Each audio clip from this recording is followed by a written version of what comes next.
Mari kekasih-kekasih Tuhan, kita satu hati berdoa memohon pertolongan Tuhan dalam pemberitaan sabda ini. Kita berdoa. Ya Allah Bapa di sorga, Allah dalam Yesus Kristus firman hidup.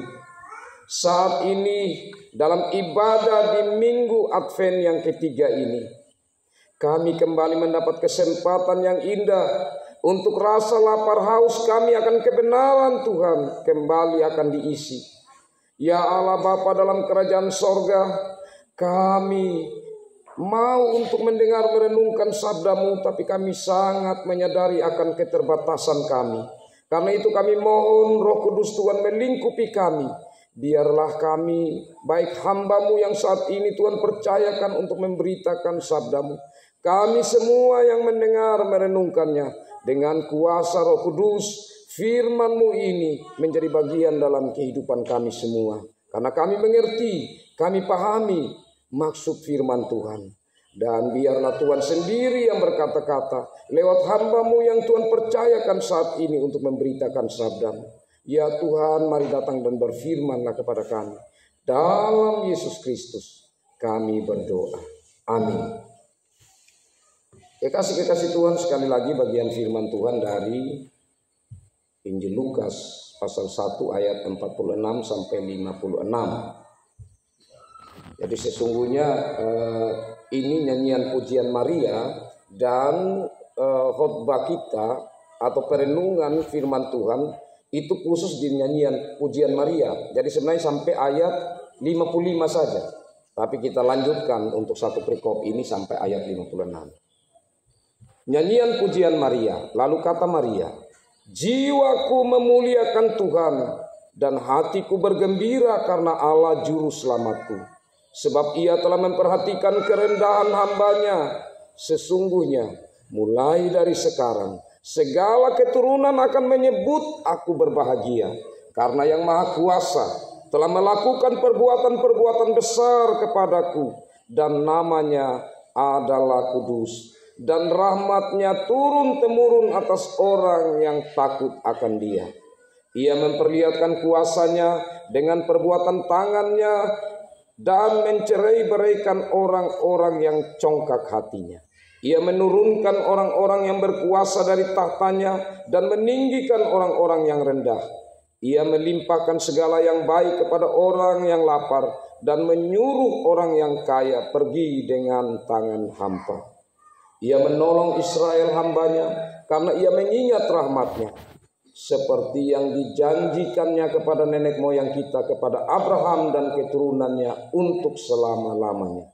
Dan Maria tinggal kira-kira 3 bulan lamanya bersama dengan Elisabet, lalu pulang kembali ke rumah.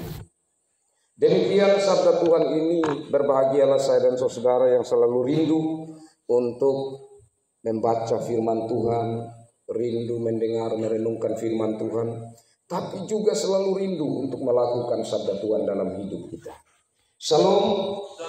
Kekasih-kekasih Tuhan, pada khotbah minggu lalu atau bahkan dari 2 minggu lalu, itu bangsa Israel kurang lebih pada tahun 658 mereka mendapat serangan dari Babel di bawah pemerintahan Raja Nebukadnezar yang membuat bangsa Israel dicerai-beraikan, yang membuat bait Allah di Yerusalem, di Yehuda itu dihancurkan. Sebuah pukulan yang besar bagi umat Israel, dan mereka mengalami pembuangan ke negeri Babel. Dan kurang lebih 70 tahun bangsa Israel harus menerima kenyataan itu. Harus menerima mereka tidak dapat beribadah dengan baik. Karena baik yang ada di Babel, di negeri jajahan, ya namanya orang yang dijajah, bagaimana mereka mengalami kebebasan. Sedangkan anak-anak Tuhan yang masih ada di Yerusalem atau di Yehuda, mereka ya sangat terpukul karena mau beribadah bait Allah sebagai simbol kehadiran Allah sudah dihancurkan. Dan apa penyebabnya? Sudah disampaikan berulang-ulang oleh para nabi supaya umat Israel jangan menyembah berhala atau Allah lain, tetapi mereka selalu melakukan itu. Jadi cerita ya, pergumulan yang dihadapi oleh bangsa Israel yang mengalami pembuangan di Babel itu merupakan satu cerita pedih bagi orang Israel dan selalu akan mereka ingat.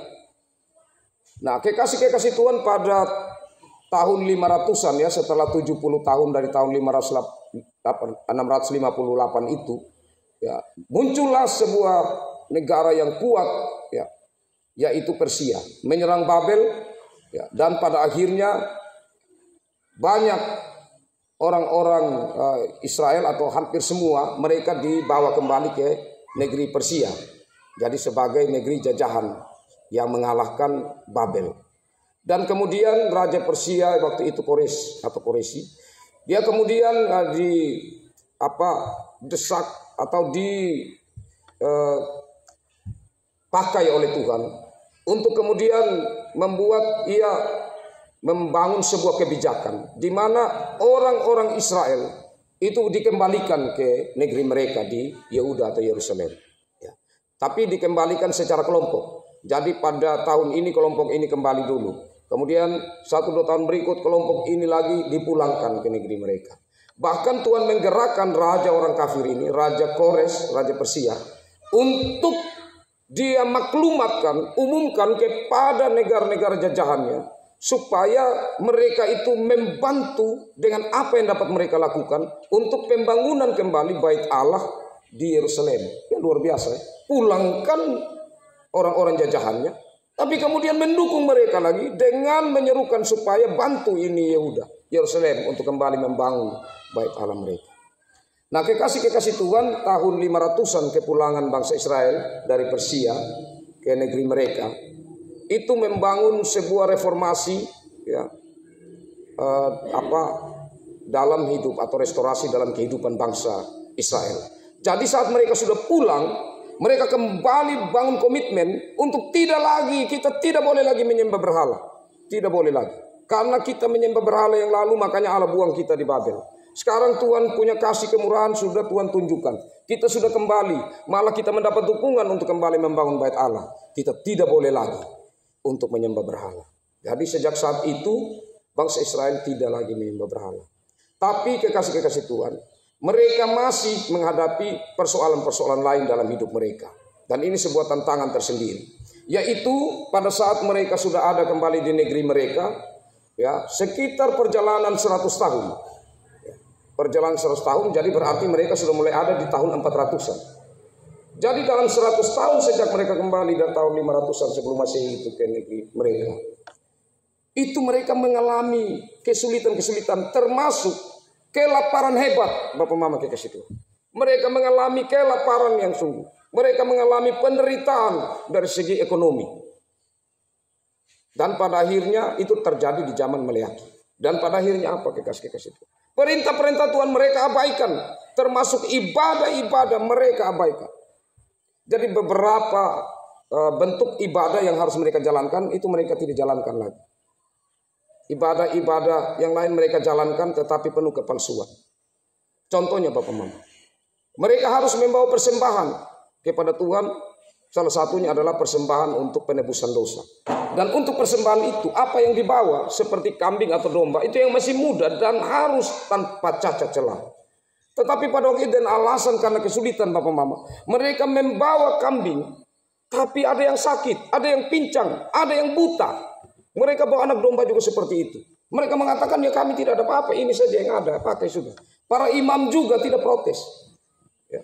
Mereka menerima itu. Dan ini berbahaya tentu. Dalam sebuah proses ibadah yang dikehendaki Tuhan. Karena Tuhan tidak menghendaki. Karena Ia sudah memerintahkan. Supaya jangan kamu bawa yang cacat. Kenapa? Karena anak domba atau anak kambing yang dibawa darah yang tertumpah darah yang suci. Karena itu bawa yang muda tetapi juga yang tidak cacat. Selain itu kekasih-kekasih Tuhan dalam perilaku hidup mereka, Allah mengatakan, hai orang Israel, kamu jangan kawin campur ya. Jadi kamu harus ambil dari antara kamu sendiri. Kan kamu ada anak-anak Yakub 12 orang. Jadi ada 12 suku, banyak. Ya. Tetapi apa kekasih-kekasih Tuhan? Alasan ekonomi. Mereka para laki-laki suami-suami menceraikan istrinya. Dan ambil orang non-Yahudi atau yang bukan Israel. Yang mereka pandang itu orang mampu. Sehingga hutang-hutang mereka tertutupi, atau bahkan supaya kehidupan mereka secara ekonomi hari-hari itu berjalan dengan baik. Ya, ini sangat bobrok kan Bapak, sembrono. Cara hidup mereka sudah parah. Dan lebih parahnya Bapak Mama, yang sudah utang banyak, yang sudah terdesak, mereka jual putri-putri mereka. Jual mereka punya anak-anak perempuan kepada orang yang bukan Yahudi, supaya hutang-hutang ini tertutupi. Wah, ini luar biasa parahnya keberadaan hidup mereka.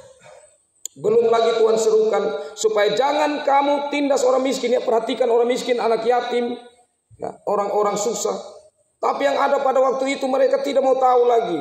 Mereka tindas orang-orang yang miskin, ya, supaya mereka itu tetap bisa hidup dengan baik. Orang-orang yang tidak bisa untuk berbicara atau tidak bisa vokal, tidak bisa menyampaikan suara mereka karena secara status mereka lebih di bawah, maka di situ mereka mengalami penindasan. Nah, persoalan-persoalan yang terjadi ini Bapak Mama kekasih Tuhan membuat Tuhan murka, dan kemudian Tuhan datang lewat Nabi Meliaki. Tuhan sampaikan kepada bangsa Israel, kenapa kamu melakukan ini?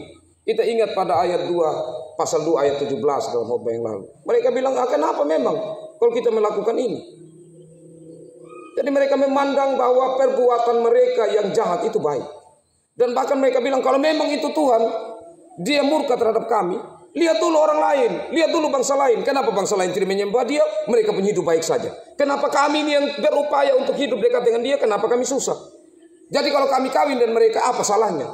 Mereka sampai pada tahap itu Bapak Mama. Mereka protes sama Tuhan. Mereka bilang, kalau mau hukum, kami hukum dulu mereka. Kenapa Tuhan biarkan mereka yang lain hidup seperti itu? Padahal kami ini bangsa pilihan Tuhan.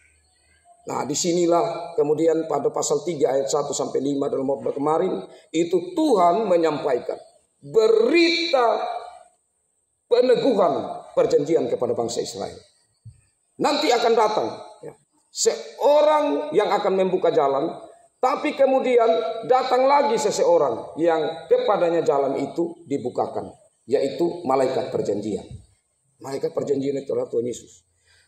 Berita pengharapan ini kembali dikuatkan karena pengharapan mereka sudah mulai pupus. Karena pengharapan mereka sudah mulai hilang. Mereka katakan, apa janji Tuhan? Kenapa bilang Mesias datang tetapi kami belum dibebaskan? Kami masih kelaparan, kami masih susah. Jadi pengharapan mereka hampir-hampir hilang. Itulah yang membuat cara hidup mereka menjadi sembrono. Datangnya sebuah perjanjian lagi dari Tuhan untuk peneguhan bagi mereka. Bukan perjanjian yang belum pernah ada, tetapi perjanjian yang sudah ada tapi diperbaharui kembali. Diingatkan kembali, Mesias itu datang. Dia adalah malaikat perjanjian. Dan kekasih-kekasih Tuhan, setelah Nabi Meliaki, maka di situ Tuhan seperti berdiam diri.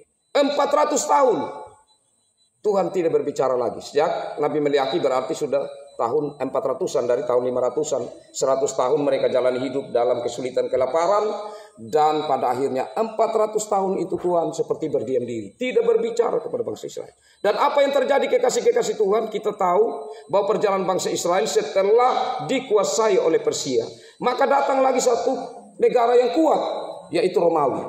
Nah, Romawi ini datang, dan kemudian Romawi dan Persia ini selalu berperang. Dan dalam perang yang cukup panjang, kurang lebih 600 tahun, pada tahun 68 atau 63 sekitar itu, maka ya Yehuda, Yerusalem ini kemudian takluk atau mereka menyerah di bawah kekuasaan Romawi. Jadi sejak tahun 60-an sebelum Masehi, maka bangsa Israel atau Romawi, Yehuda itu dikuasai oleh Romawi. Nah, dalam kekuasaan Romawi ini mereka lebih sulit lagi Bapak Mama. Kenapa lebih sulit? Karena ya kita tahu sejarah bahwa Kaisar itu dia menganggap dirinya Tuhan, dan dia minta supaya orang-orang termasuk orang-orang Kristen tidak boleh tidak harus menyembah Kaisar. Bahkan di beberapa daerah kekuasaan dari Romawi itu ditempatkan patung-patung Kaisar, dan orang harus menyembah patung itu sebagai bentuk penyembahan kepada Kaisar. Nah, ini tentu kesulitan-kesulitan. Tetapi setelah tahun 400-an tadi, seruan dari Nabi Meliaki, mereka mulai coba merubah pola hidup keagamaan mereka. Sehingga kita bisa dapat gambaran pada perjanjian baru atau pada tahun Yesus Kristus hadir. Maka di sana kita melihat orang-orang Farisi, ahli Taurat, itu mereka mulai setia, mulai betul-betul secara serius untuk melihat, ya, untuk kembali melakukan hal-hal keagamaan, ibadah-ibadah. Mereka sangat serius memperhatikan itu. Bahkan seperti orang Farisi yang sangat legalitas ya Bapak. Mereka sangat kuat berpegang pada hukum. Bukan saja hukum Musa, tetapi tambahan dan tradisi-tradisi harus dilakukan secara ketat. Tidak boleh dilakukan secara sembarang. Nah itulah yang nanti kita bisa baca keadaan dari bangsa Israel itu atau umat Israel itu pada zaman perjanjian baru, pada saat Yesus bagaimana mengecam orang-orang Farisi, ahli Taurat, orang Saduki. Itu memang sangat luar biasa masalahnya. Jadi sebenarnya mereka tidak lagi menyembah berhala, tetapi sebenarnya berhala itu diri mereka sendiri. Mereka melakukan ritual-ritual keagamaan, tetapi itu sebenarnya munafik dan palsu. Sehingga Yesus sering mengecam mereka, hai orang-orang munafik, hai keturunan ular beludak. Karena ibadah itu tidak boleh main-main di hadapan Tuhan. Nah, kekasih-kekasih Tuhan. Dan kemudian sesuai janji Tuhan, kita masuk di dalam kitab Lukas. Sesuai kesaksian dari Injil Lukas, maka Tuhan memperhatikan umatnya dan sesuai dengan apa yang disampaikan dalam kitab Meliaki, ada seorang yang akan datang terlebih dulu membuka jalan. Dialah anak dari Sakaria dan Elisabet. Di mana saat itu Sakaria sebagai keturunan imam dari kelompok Abia, kemudian di dalam satu doa bersama dan mengundi siapa yang harus masuk di rumah ibadat, ruang Maha Kudus, terpilihlah Sakaria. Dan saat Sakaria masuk di ruang Maha Kudus, tiba-tiba malaikat Tuhan, ini malaikat yang sama dengan malaikat yang akan datang kepada Maria nanti. Malaikat yang datang kepada Nabi Sakaria itu malaikat Gabriel, menyampaikan apa yang engkau doakan, Tuhan jawab. Istrimu memang mandul, tapi nanti akan melahirkan seorang anak dan namakan dia Yohanes. Dan waktu itu Sakaria sudah tua dan Elisabet juga. Hana sudah tua juga, ya. Elisabet. Dan pada akhirnya kemudian lahirlah Yohanes, ya. Itu nanti kita lihat bagaimana kunjungan dalam peristiwa berikut di saat setelah malaikat Gabriel itu menunjukkan diri kepada Maria, kemudian Maria itu mengunjungi Elisabet, saudaranya. Jadi 6 bulan setelah peristiwa Yohanes Pembaptis dalam kandungan. Jadi jarak Yesus dan Yohanes Pembaptis kurang lebih 6 bulan. Ya, jadi dalam kunjungan Maria ke Elisabet, di sana dikatakan bahwa Elisabet sangat bersukacita. Ya, wah, syukur puji Tuhan karena ibu Tuhanku datang kepadaku, bahkan bayi yang ada dalam kandunganku ini sampai melonjak kegirangan. Nah, kekasih-kekasih Tuhan, ini adalah suatu perkara besar yang direnungkan oleh Maria. Kenapa? Karena waktu malaikat itu datang kepada Maria memberitakan, Maria, engkau akan diberkati karena engkau akan mengandung anak dari Roh Kudus dan engkau akan menamai dia Yesus Immanuel. Itu Maria sangat takut. Kenapa? Pertama, karena dia baru lihat malaikat. Yang kedua, karena ini sebuah karya besar, tanggung jawab besar, membuat dia gentar, membuat dia merasa takut ya sebagai manusia.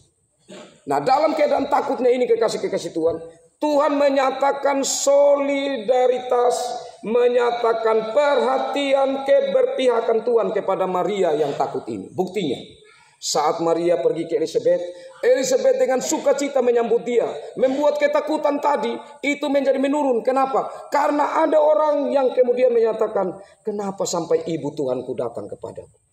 Ini satu berita yang menguatkan kepada Maria. Dan pada akhirnya dalam bagian sabda Tuhan ini Maria mengangkat pujian kepada Tuhan. Nah, dalam pujian yang diangkat Maria kepada Tuhan, kekasih-kekasih Tuhan, atau dalam bahasa Latin dikenal kalau kita pernah dengar Magnificat. Jadi di sini kita lihat ayat 46 sampai 48 itu bagaimana Maria memuliakan Allah, ya. Hatinya bergembira karena Allah juru selamat, ya. Dan Allah memperhatikan kerendahan hambanya. Nah, di sini kekasih-kekasih Tuhan, kata bergembira, ya, atau kalau ya anak-anak muda lebih kerennya mengatakan happiness, itu berbahagia, bergembira. Tetapi kekasih-kekasih Tuhan, happiness atau gembira itu adalah suatu perasaan yang tergantung pada keadaan. Jadi tergantung pada keadaan. Saya tidak tahu dalam bahasa kakaknya egi ati itu apakah sukacita ataukah gembira. Karena sebentar saya akan bedakan apa itu gembira, apa itu kebahagiaan dengan sukacita. Karena kalau dalam bahasa Inggris dia jelas sekali antara happiness dan joy. Joy itu sukacita. Kalau saya katakan tadi bergembira, itu hanya bergantung pada keadaan atau dia tidak berlangsung lama atau sesaat. Jadi saat keadaan saya baik, saya bergembira. Pada saat tidak baik, tidak bergembira lagi. Tetapi kalau sukacita, itu adalah satu kegembiraan yang muncul dari hati dan sama sekali tidak tergantung dari keadaan. Seperti Maria ini, orang yang bukan pejabat tinggi, punya anak. Dia bukan seorang yang kaya raya atau dari keluarga kaya raya. Dia adalah seorang yang rendah. Kenapa dia memiliki sukacita? Karena ada sesuatu yang lahir dari hatinya yang terdalam. Tidak tergantung pada keadaan di luar. Nah, disinilah kekasih-kekasih Tuhan kita melihat sesuatu yang luar biasa dari pujian Maria ini. Jadi di sini hati yang terdalam yang terungkap sebuah kegembiraan yang sesungguhnya adalah sukacita karena Allah juru selamatku. Ini sebuah pengakuan dari seorang perempuan yang kalau kita perhatikan dalam konteks waktu itu Bapak Mama, seorang yang sebenarnya menghadapi sebuah tekanan secara psikologis. Kenapa? Karena kekasih-kekasih Tuhan dia ini kan hamil di luar nikah, Maria ini. Sedangkan secara agama maupun secara budaya itu sangat tidak diperbolehkan, haram. Itu akan dihukum, akan ditindas malah. Itu akan menjadi pembicaraan banyak orang. Hal yang memalukan. Kau bagaimana? Ya, dia baru bertunangan. Ya, bahkan Yusuf sendiri sempat mungkin bilang, saya tidak tahu, bukan saya. Itu sebuah secara psikologis tertekan sekali dia. Dia malu, kenapa saya harus mengandung ini? Tetapi ia tetap menerima itu. Karena pada setelah malaikat menyampaikan apa kata dia, terjadilah seperti apa yang dikehendaki oleh Tuhan. Dia menerima itu. Tanggung jawab itu meskipun harus malu. Ini sesuatu yang luar biasa dari seorang Maria. Kekasih-kekasih Tuhan. Karena itu di sini pengakuan dari Maria yang muncul sebuah sukacita sangat tidak bergantung dari keadaan di luar. Dia tidak bergantung secara psikologis sebenarnya dia harus malu. Ya. Sebenarnya dia harus terpukul. Termasuk Yusuf juga pas dibenci oleh keluarganya. Tetapi di sini kekasih-kekasih Tuhan luar biasa. Dari hati yang terdalam Maria tetap merasakan ada sukacita kegembiraan yang luar biasa.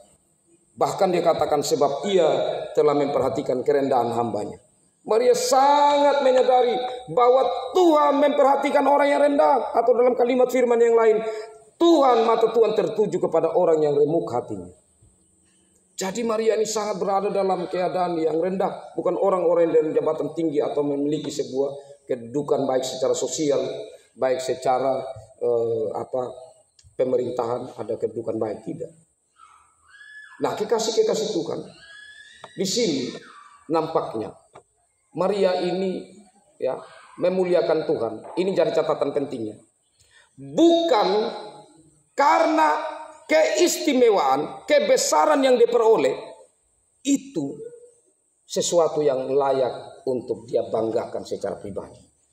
Kan bisa saja dia bilang begini, wah, saya dipilih oleh Tuhan. Hai Israel, dengarkanlah nyanyianku. Saya adalah orang yang sangat istimewa.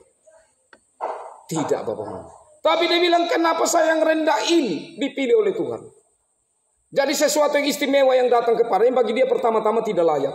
Tapi bagi dia yang kedua, itu merupakan sebuah kemurahan Tuhan yang sangat luar biasa dalam hidupnya. Dan patut dia kembalikan kepada Tuhan. Nah, di sini diajarkan kepada kita Bapak Mama kekasih Tuhan begini. Jadi kalau dapat kesuksesan, dapat jabatan, dapat kepercayaan, dapat keberhasilan dari usaha-usaha kita, itu yang harus dikembalikan segala kemuliaan kepada Tuhan, bukan kembali pada diri. Itu penting. Karena segala sesuatu yang baik itu datangnya dari Tuhan. Dan yang baik itu dipercayakan kepada saya dan saudara. Termasuk kepintaran, kecakapan, hikmat, ya dan lain sebagainya. Yang baik, yang besar, itu semua datang dari Tuhan. Karena itu jagalah itu. Karena sebentar di ayat berikut kita akan melihat bagaimana revolusi yang akan dilakukan Tuhan. Selanjutnya kekasih-kekasih Tuhan di ayat yang ke-49 dan 50 ya.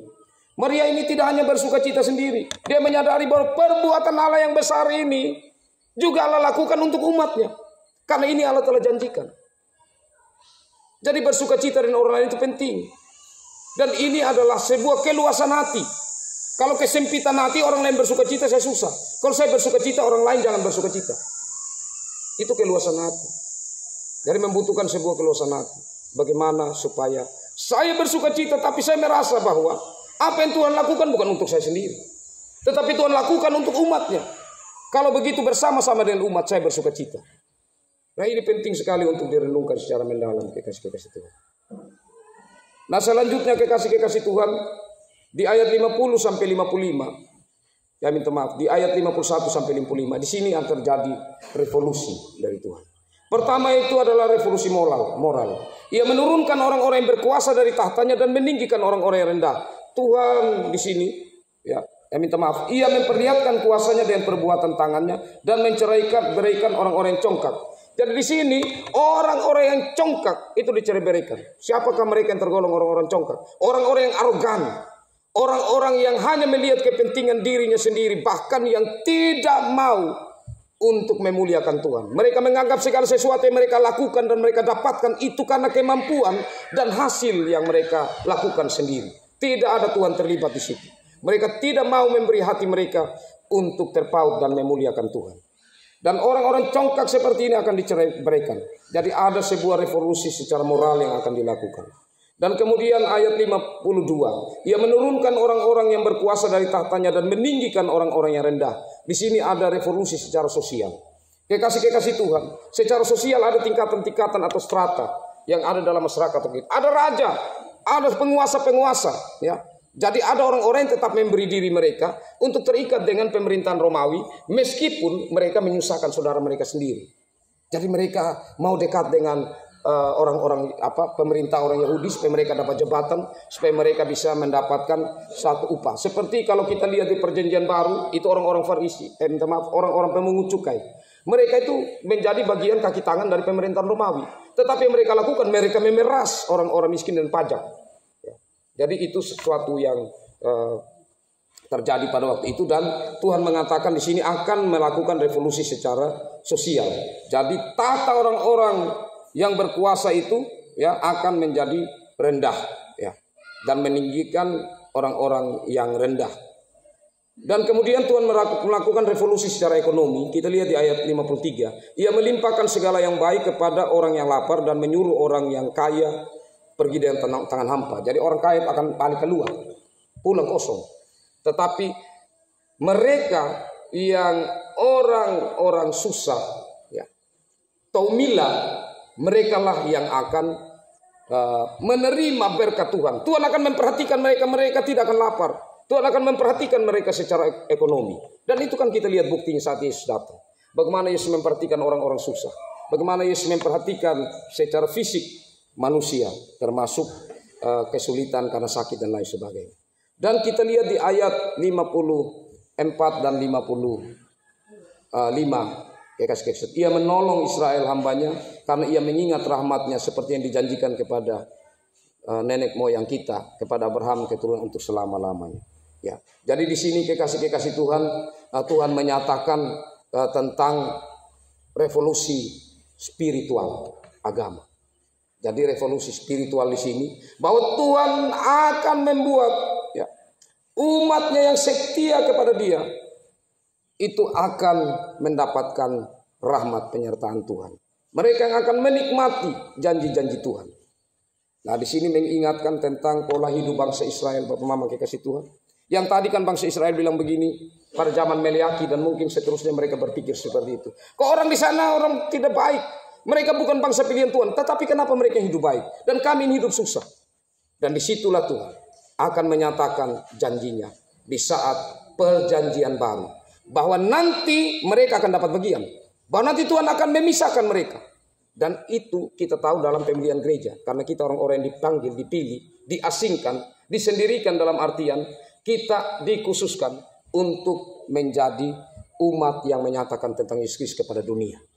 Tetapi tentu kekasih-kekasih Tuhan, dari bagian firman Tuhan itu kita melihat solidaritas dari Allah. Karena itu maka keselamatan yang Allah telah berikan bagi kita bukan untuk diri kita sendiri. Karena Allah datang bukan hanya untuk 1-2 orang, tetapi untuk dunia ini. Karena itu kita harus menyatakan tentang keselamatan Allah untuk seluruh dunia. Saya sampai di sini kekasih-kekasih Tuhan. Saya coba untuk mempersingkat sesingkat mungkin. Bagian firman Tuhan kalau dijelaskan terlalu luas, terlalu dalam, terlalu tinggi.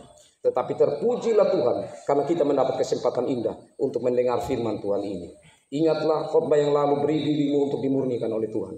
Dan sekarang berilah dirimu untuk supaya memuliakan Tuhan. Karena hanya dengan hati yang bersuka cita Bapak memakai kasih Tuhan, saya dan saudara bisa merasakan makna Natal itu sendiri.